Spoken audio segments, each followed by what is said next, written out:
Morning, everybody. My name is Brad. I'm one of the pastors here at Copper Hills, and I'm so glad to welcome you this morning. Welcome to you, those that are watching online as well this morning, or maybe later in the week. We're glad that you're joining us that way as well. We wish you were here. Wish you could be here. So, anytime, right? If I haven't had a chance to meet you, by the way, I would like that opportunity. I'm going to be in the plaza area right after the gathering, and so if you'll stop by and introduce yourself, I'd be really pleased if you would do that. So it's quite a sports week, right? Yeah, one person is happy for the sports week. Yes. So we got Super Bowl happening, right? We've got the Waste Management Phoenix Open happening. Not so much enthusiasm for that. We got Kevin Durant coming. We gave our whole team away to get him. It's amazing. And apparently we have the equipment manager for the Dallas Cowboys as our next coach because nobody will coach our quarterback. Isn't that something? Yeah, quite a sports week indeed. I would ask you who you're rooting for in the Super Bowl, but I really don't care. Because I don't care. Our team won't be there. Our team's never there. Right? Sad commentary on our Cardinals. But hey, on a far more serious note, you've been following the news and you know what's been happening in Turkey and in Syria. I read this morning that the estimates now are north of 30,000 souls will have died in that earthquake. And here's the tragedy. Not only the loss of life and the grief and the mourning that real families like you and me are going through this morning. We sometimes don't think of it, but if you've ever lost someone that's precious to you suddenly, you know what that's like. And families by the scores are experiencing that. But here's the thing. Estimates are less than 2% of the population in those two countries, less than 2%, would identify themselves as Christians. And even that category of Christian in that part of the world doesn't mean somebody who has a personal walk with Jesus. It may just mean that's the religious flavor that they grew up in. And so here's a nation in grief without the hope of Christ. Without the hope of Christ. And that's the tragedy. And so in those kinds of tragedies, it's also an opportunity for Jesus through the small number of people that really do love him, to be the light of Christ. You see, we started as a very small movement, about 120 or so in a hidden little room someplace in Jerusalem, hiding for their lives. And we're here today because the move of Jesus cannot be stopped. And so Jesus, in that part of the world that you care for so deeply, and you grieve with the families who grieve this morning, and you grieve even more deeply that there are so many that don't know you. So many that have gone into their eternity without you. For our brothers and sisters in that part of the world, would they be courageous and bold? Would you give them energy and opportunity to be you in that part of the world? For those that from around the world have come to rescue people, it seems so late in the day to still find live people, but Jesus, would you still make that possible? And then for the grieving families, would you be their comfort? Would they somehow look to you, Jesus, and find that you're more than they ever thought you might be, or maybe never even knew you were? Would you do that for your fame, Jesus? Amen. Okay, last Saturday morning, I woke up and I found myself in Hawaii. I intended to be there. It wasn't an accident. Here's what happened. My son and his daughter and 3 children were traveling to Hawaii for a conference. And my son contacted Elfie and myself and said, hey, we're going to bring our kids with us, your grandchildren. Would you be willing to come and look after them through the day while we're at this conference? To which we said in like a millisecond, yes, for sure. Because you can put me anywhere in the world. If I'm with my children and my grandchildren, I'm good. Now I'm really good if it's Hawaii, right? And so we had this wonderful opportunity to be there. And surprising to me, I had an experience leading up to getting there, and while I was there, that was just an ordinary, everyday garden variety kind of experience that I didn't think much of at the time. But as the week built, it kind of left a deeper impression in my soul and my life, the way I responded to it. That's all mysterious. You don't know what I'm talking about. So let me give you an example. So I flew to Lihue 2 weeks ago tomorrow. So a week ago this last Monday. And air travel in our country right now is really interesting. Has anybody been on a flight that's been on time recently? Yeah, so you just kind of plan for it. I got to the airport earlier because that's how my travel arrangements work, and the flight's on time. I check that, and then I get there. The flight's still posted on time, but the ticket agent says, hey, sorry, flight from Dallas, weather, going to be 20 minutes late.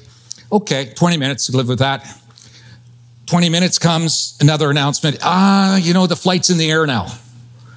You got to be kidding me. Come on. Yeah, we're going to be a little late.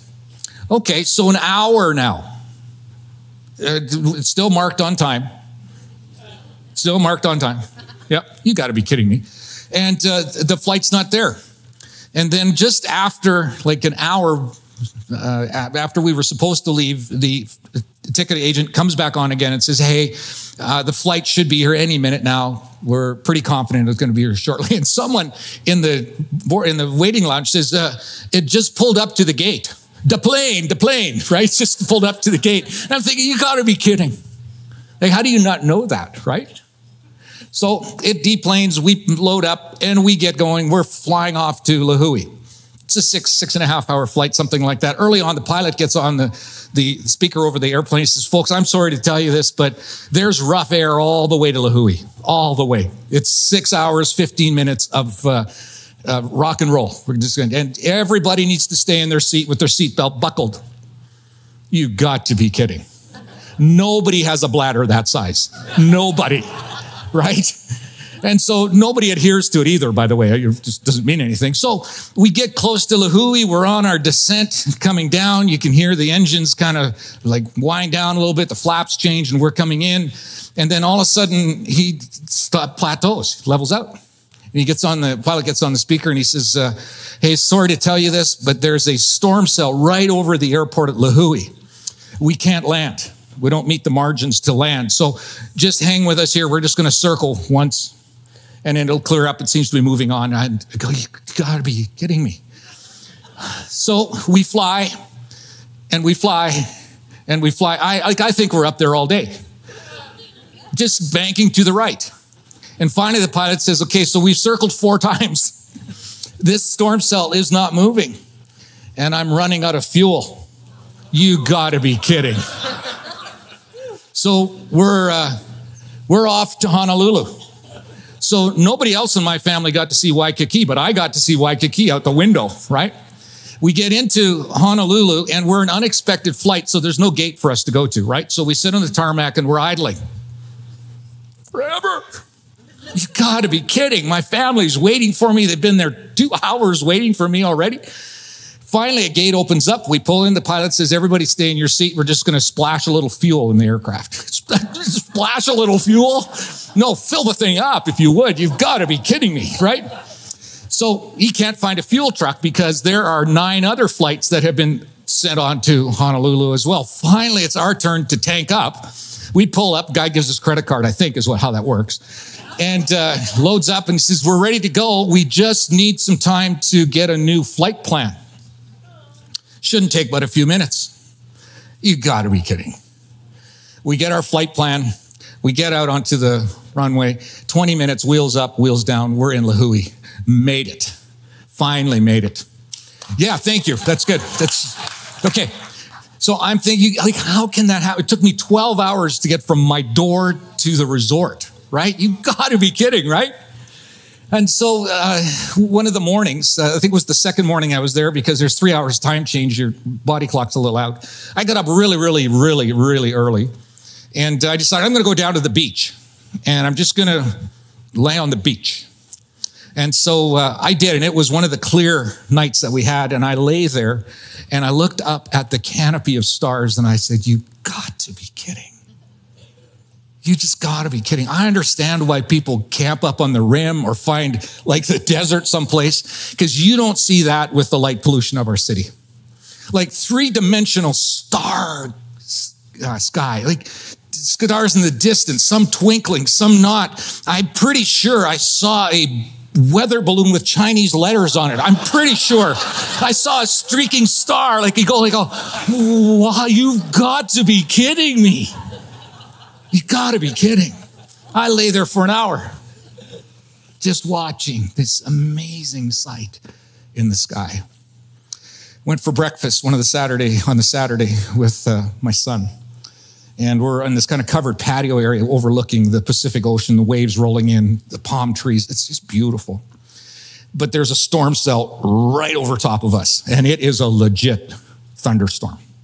In fact, it's so legit. At one point, there's a shot of lightning that just seems to go on forever, lights the whole place up like it's noon, and it seemed to just suck the air out of the room. You could feel the electricity, like that's how close it was. And then the thunderclap happened just a millisecond afterwards. It was enough to shake everything, suck the air out of my lungs. The lady who was carrying cereal back to her table dropped it. Like it's really, I go, you gotta be kidding. That's amazing. One of the other mornings, I was sitting on a patio table with my Bible open. And I was thinking how many times I had thought to myself, you gotta be kidding. You were sick of hearing it, I know. Like, you gotta be kidding, like disappointments. You gotta be kidding at that starscape. You gotta be kidding at thunder. You gotta be kidding. It's just like, I said it to disappointment. I said it to amazement. I said it in all kinds of things. I just thought, well, like life is like that. You gotta be kidding. Some of the disappointments that come, some of the extravagant grace we experience, you gotta be kidding. And so as I'm rolling this in my mind, I look down at what my Bible is open to, and it's open to this. Who has known the mind of the Lord so as to instruct him? The context of that, it's written by Paul, but he's quoting something from Isaiah from the Old Testament. And it's a section of the Old Testament. It's really worth reading Isaiah 40 sometime. Amazing. The nation of Israel has been captured. It is no more. It's been dispersed to other countries. And Isaiah is God's voice to the people. And he makes them a promise that God's got them, in spite of no evidence that he does, because they've rejected him. And there's not evidence clearly that God is with them, and they wonder. And then Isaiah writes them, said, hey, by the way, you probably want to give God some advice on your stuff that's going on. He doesn't need your advice. He holds the sand of the whole world in the palm of his hands. And then he writes, like, so who has known the mind of the Lord to instruct him? And then this, but we have the mind of Christ. You've got to be kidding. No, hold on. What does that mean to have the mind of Christ? Would that possibly mean that we have the potential that we could think like Jesus? Does that mean that if we have the mind of Christ, that we could take the problems that we have, hold them in our hands and say, Jesus, you know about those? You know how to handle those? I'm able to think like you about those stressors and problems in my life because I have the mind of Christ. Does it mean that I have the capacity to forgive and to view things that have happened to me with a forgiving heart, the way Christ looks at the stuff I've done to him and forgives? Is it possible that that's what he's saying? Is it possible that I can do my family and my work and my money and my time with seeing everything through the lens of how Jesus sees it all? And I can actually do life like that. You gotta be kidding. Yeah, that's what he says. And I started thinking of the other, you gotta be kidding kinds of passages in the Bible that are astounding to me.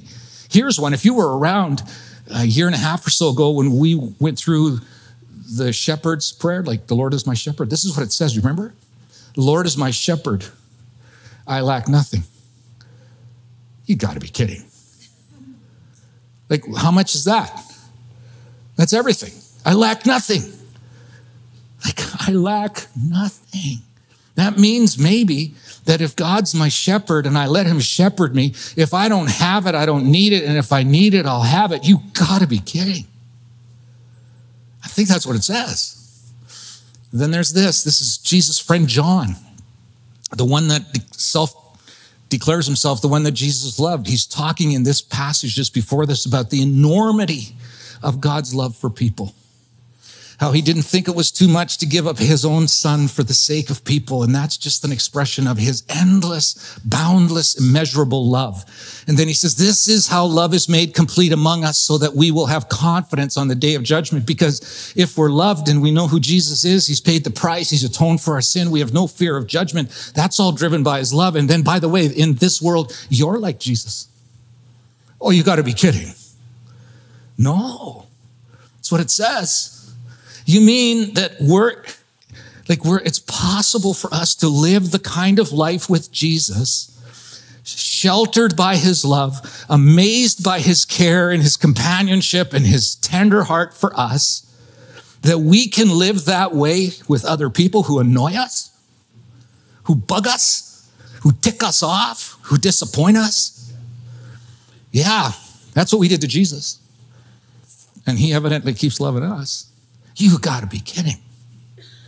And in this one, a year or so ago, this became so personally significant to me that I've tried to kind of memorize it.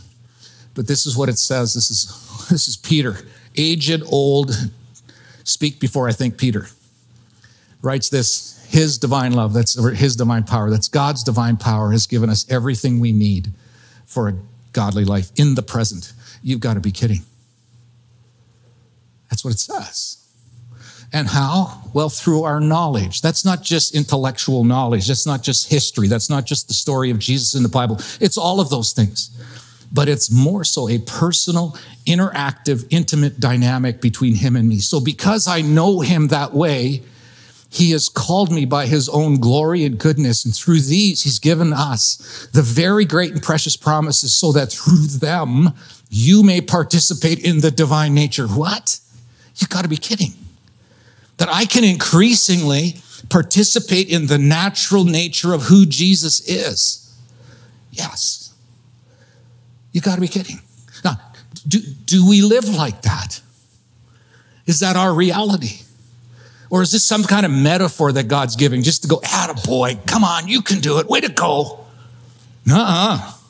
It's way deeper than that. So how in all the world would we actually take these promises, these you got to be kidding promises, and make them real in our lives in everyday settings? It requires a decision on our part. Yes, a decision. But this decision has two interlinked, inseparable parts to it. The reason I emphasize that, and please listen carefully to that, one decision that has two parts that are inseparable, because I grew up, maybe some of you did, in an environment where this decision had half of it, just one part of it. And if you got that one part, though you were told of the second, it was optional. You could, you couldn't, didn't matter, as long as you got the first part right. What am I talking about? When I was a little boy into my teens, I was told this: you have lived your life in such a way, and I had to fully agree, in such a way that you've lived independent of God. You've done your own thing. You've disobeyed him. You haven't followed what he wanted for you. Call it sin. It's really more sinful behavior. But at the heart of who you are, you have a broken relationship with God. But if you'll humble yourself enough, either through desperation or seeing the glory of who he is, but if you'll be humble enough to admit that to yourself and to him, then what happened on Good Friday on a cross just outside the city of Jerusalem will take effect for you, where he apparently died to pay the price of your independence from him and wants to restore a relationship with God. You're going to have to admit that, by faith believe that, and then you become, in the old school word, it's still a great word, born again. You heard that before? That all that's saying is you become a new person, literally spiritually alive. Where you were spiritually dead, you're now spiritually alive. And then I was told that if you do that, your ticket is punched for heaven. You're good forever. You're good on into eternity. I was never told there was another part to that question or that decision that was inseparable from the first part. Do you know what that is? That by becoming alive to Christ, I now am an apprentice of his. I belong to him. He wants to live by the power of his Spirit inside of me in such a way that I increasingly think like him. That's his intent. But as a kid, what I was making the decision was just the first part. I wasn't in on the second because I didn't know that that was part of it. But I discovered 2 decades ago approximately that those were linked together and that the decision was as a whole, that I now am a new person. But that new person is about heaven coming to earth through God's Spirit in me, and I belong to him. It's not just like a new kind of association, it's a new allegiance. I now am invited to live in his kingdom. We've said this before. A kingdom is simply this, that which I have say over. And all of us have kingdoms and queendoms, right? But what we're invited to is to say yes, to become a new person, and that kingdom or queendom that we have say over, to move it into his kingdom, where he has say over it. And then we increasingly experience the wonder of this increasing thinking like Jesus, being mistaken for him in the world. The Lord is my shepherd. I have everything that I need because what I thought I used to think I need, I don't think I need anymore. I need something else that I have in Christ. It's a whole change. So the question would be, have you made that first part of that decision? Have something in your world separated those two into 2 separate ones, that this one's going to come later, maybe after you die? Those are together. So how then, in the earliest days of the church, did that whole idea get communicated to the church? Because that was a new concept for them. In some ways, for us, it is too. So maybe the way we could figure out how this might work for us would be to go back to the first days of the church once it was getting established to see how they did it. And here's what we learn. We learn that this is a personal decision, but it's lived out rather in a community of people. I think in some ways, just hold with me here for a second. I think in some ways we've taken this personal decision and we've made it a public declaration that I identify myself with this church or that faith, or I'm this or I'm that, but inside it hasn't really taken hold. So I call myself a Christian, though I've never made that decision. So publicly, this is who I am, but privately, I've never made that decision. But I think what we also do, once we've made the decision, we kind of privatize our spiritual growth. That's my business. I'll do it my way. And it's not intended that way. It's intended to live together in a community of like-minded people who help us grow, hold us accountable, cheer us on, pray for us, care for us, love us, challenge us, do this second part of that question together. It's still a personal decision, and there's always a personal element to it. So if I'm just someone else is reading the Bible for me, not enough. I have to have some personal skin in the game. But the context we see from the earliest days of the church is in a community of people doing this together, not isolated, together. Who do you have in your life that's walking next to you that is inspiring and aspiring you to greater view of who Jesus is and your walk with him and your depth with him? Who's helping you increasingly think like him? Who's helping you increasingly be mistaken for him? Who's that person? Who's that group of people? And increasingly what I find is people can't identify anybody that's doing that. And that's not the model of the earliest days of the church. Can I show you the model of the earliest days of the church? Here it is. In Acts 2, early on, this is just months after Jesus' death and resurrection. It says that's the followers, the apprentices of Jesus, devoted themselves to the apostles' teaching and to fellowship, to the breaking of bread and to prayer. Everyone was filled with awe at the many wonders and signs performed by the apostles.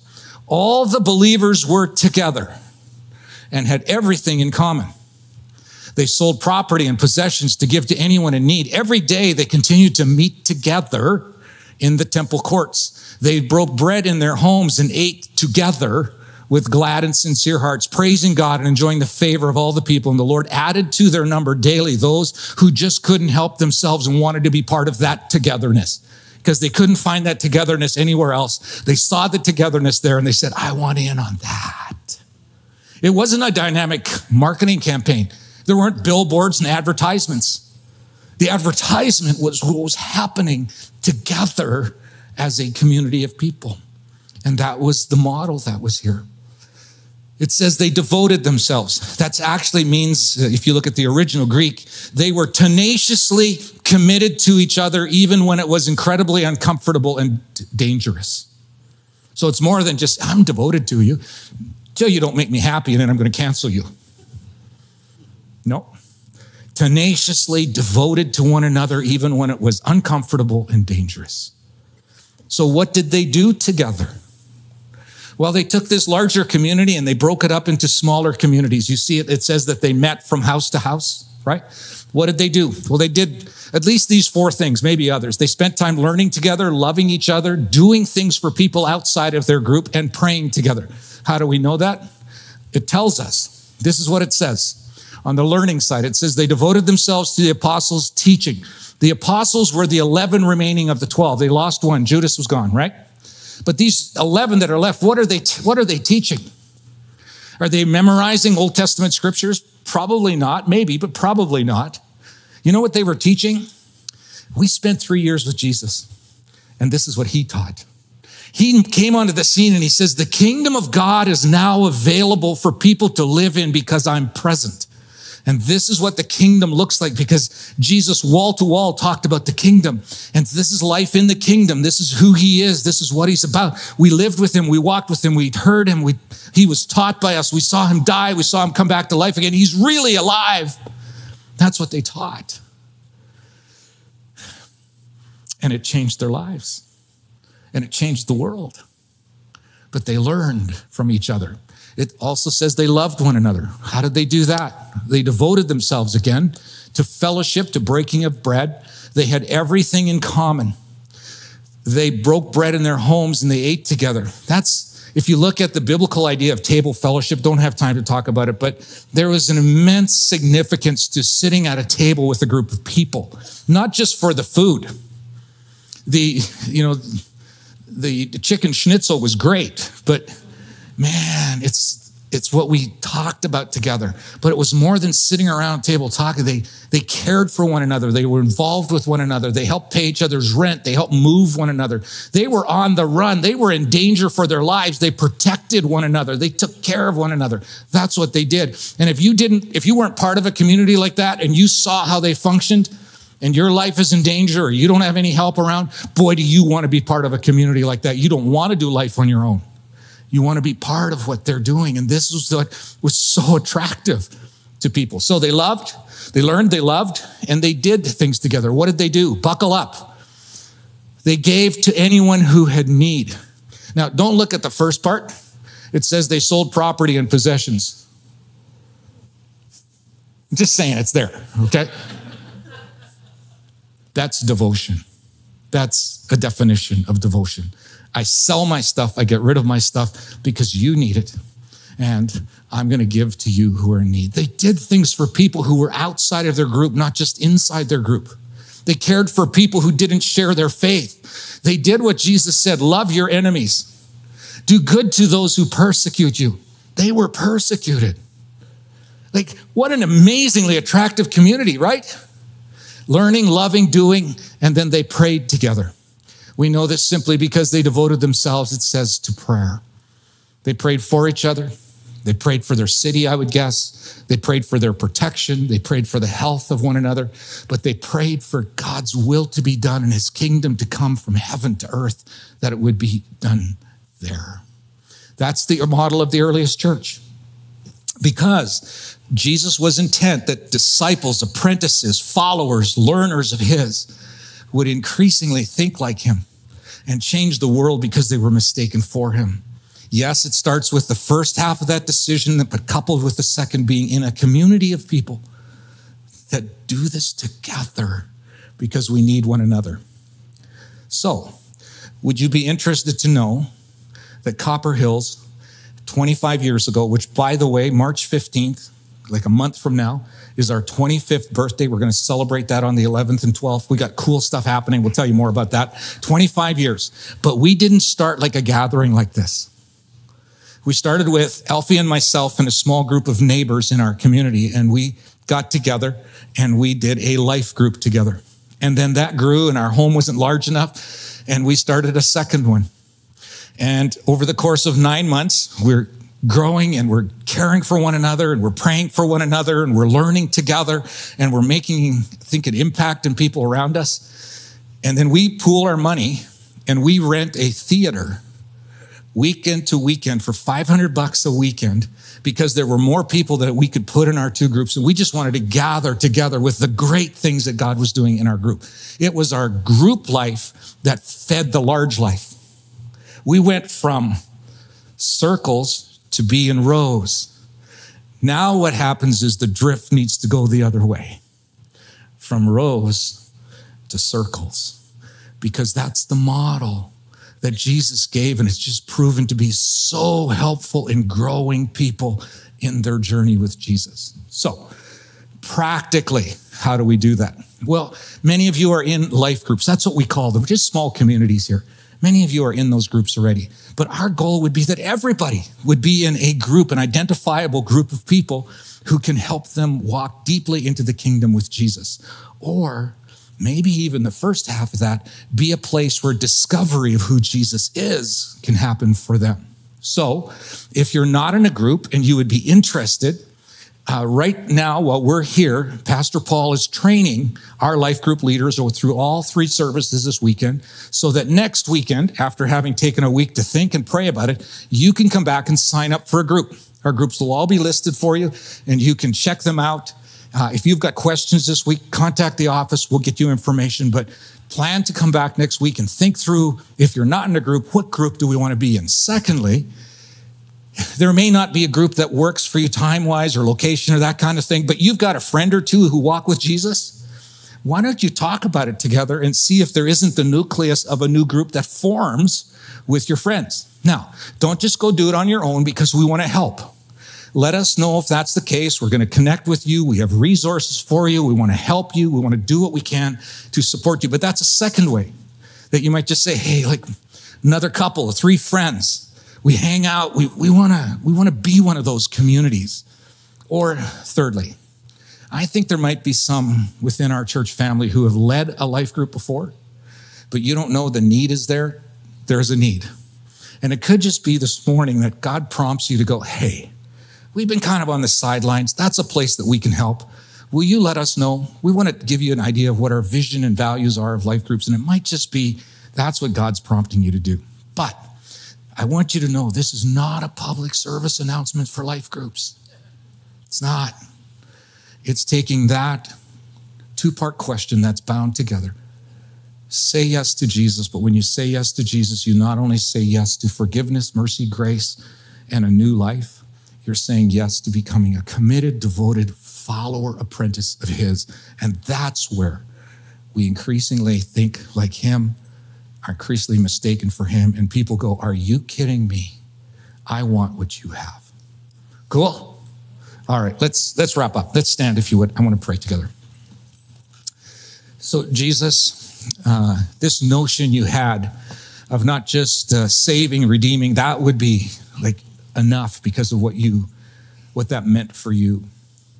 But you're absolutely committed to seeing us grow deeply, deeply in love with you, to be able to receive the fullness of your love for us, and to do that together in small communities and then as a large group, and to impact this community and the city and the world for you. We're all in with you on that. We are. So thanks for leaving an incredible model. We want to do it like you did it, so the outcomes are what you had. And as we do each week as we close, Jesus, could we ask you one more week that you would bless us and keep us? Would you make your face to shine upon us and be gracious to us? Would you lift your countenance to us and grant us your peace? And we'll be grateful. Amen. Have a great week, everybody.